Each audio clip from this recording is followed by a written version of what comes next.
आप देख रहे हैं 100 न्यूज़। आज मैं राष्ट्रीय संत असंग साहिब जी यहाँ पे महासमुंद में कल 1 और 2 तारीख को इनका प्रवचन है महासमुंद में बिजली ऑफिस के सामने। वो यहाँ पे आए हुए हैं, राष्ट्रीय संत हैं और महासमुंद में आगमन इनका हुआ है। मैं न्यूज़ के माध्यम से आज बताना चाहूँगा कि ये राष्ट्रीय संत हैं और असंग जी हैं, जहाँ इनके हजारों अनुयायी हैं और यहाँ बैठे हुए हैं।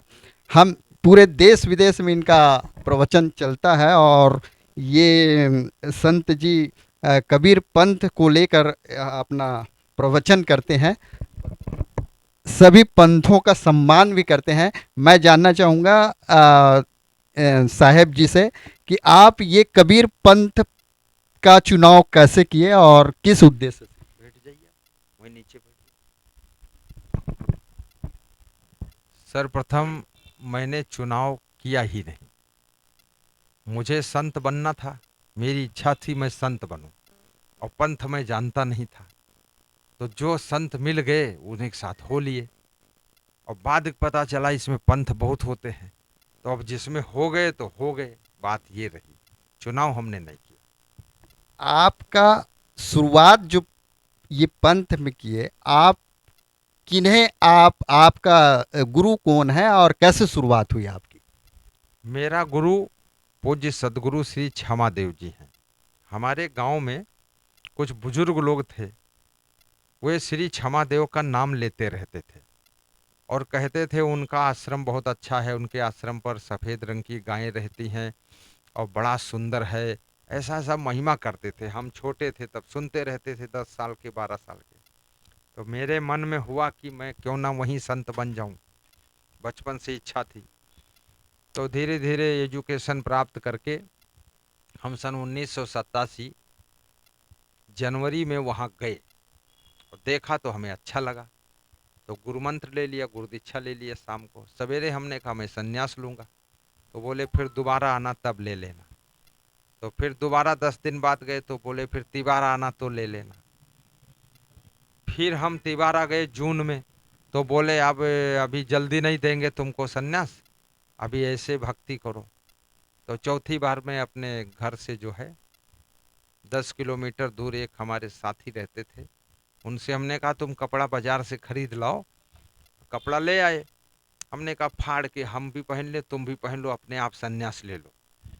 ये संन्यास जब लिया आप तो क्या उम्र रही होगी आपकी। 21 साल, 21 साल साल। की उम्र में हमने तो कपड़े पहनकर गुरु जी के पास गए। फिर गुरु जी ने हमको देखा तो बोले हम कपड़े देते हैं, तुम अपने आप कैसे ले लिए। हमने कहा आपको देर लग रही थी तो हम अपने आप पहन लिए।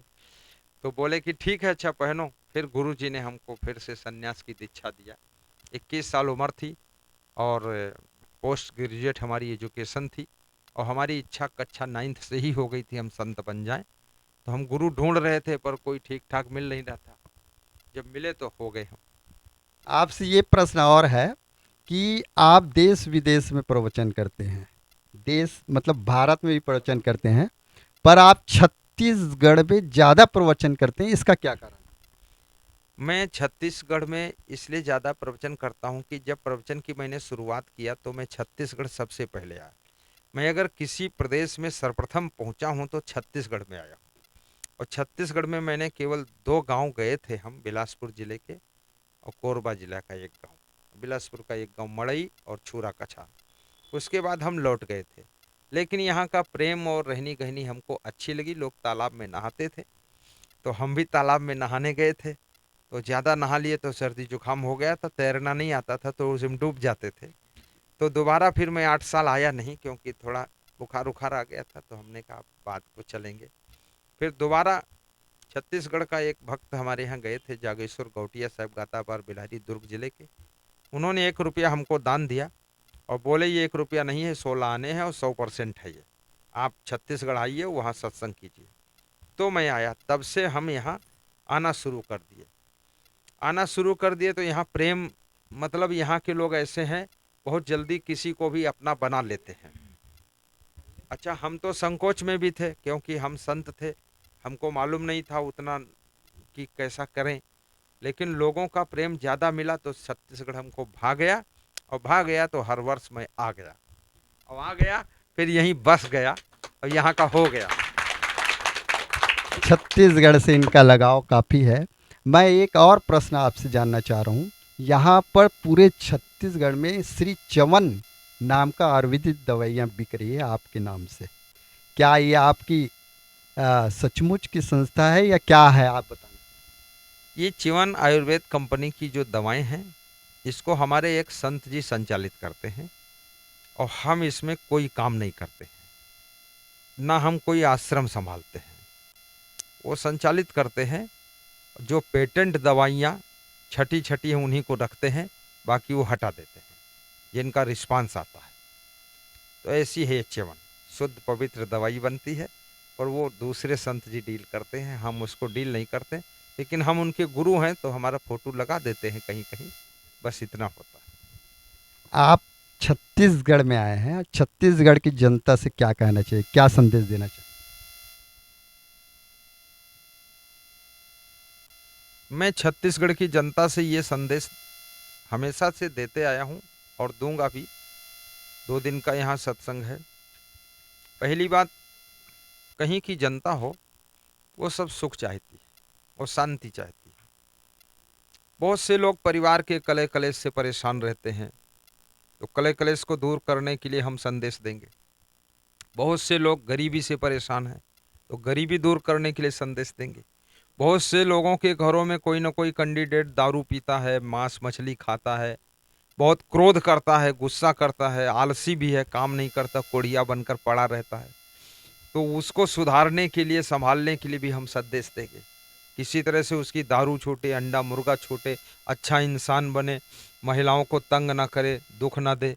क्योंकि महिलाएं बड़ी आशा लेकर के बेटी थी, बेटी से बहू बनी और दुल्हन बनी और पत्नी बनी, और यहाँ आकर वो पतन वाला पति मिल गया तो उसने और गड़बड़ मचा दिया, तो सब रोने धोने में जिंदगी गुजर गई। तो इनका दुख मिटाने के लिए इनके पतियों को सुधारता हूँ, बच्चों को सुधारता हूँ।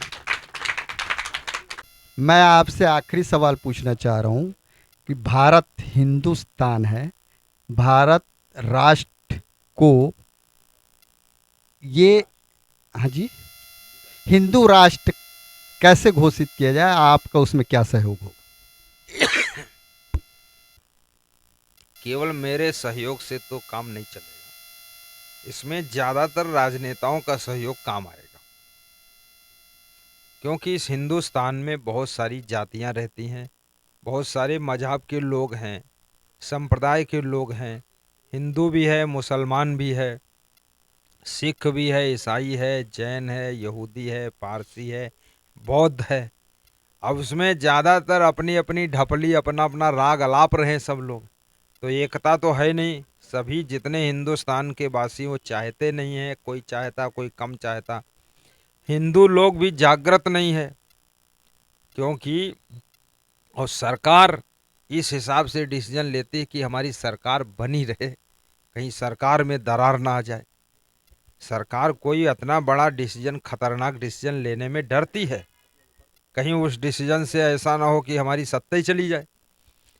तो सरकार इसलिए डिसीजन नहीं लेती है। और हम हैं तो हमारे पास में क्या है, केवल वाणी है, ज्ञान है, और उस वाणी के द्वारा हम बोलते हैं, लोगों में जागृति आती है। परंतु इसके लिए सरकार ही कर सकती है। तो अगर हिंदुस्तान के हिंदू लोग और समस्त हिंदुस्तानी चाहते ये हिंदू राष्ट्र बने, तो इन लोगों को सरकार से निवेदन रखना पड़ेगा, अपना ज्ञापन देना पड़ेगा।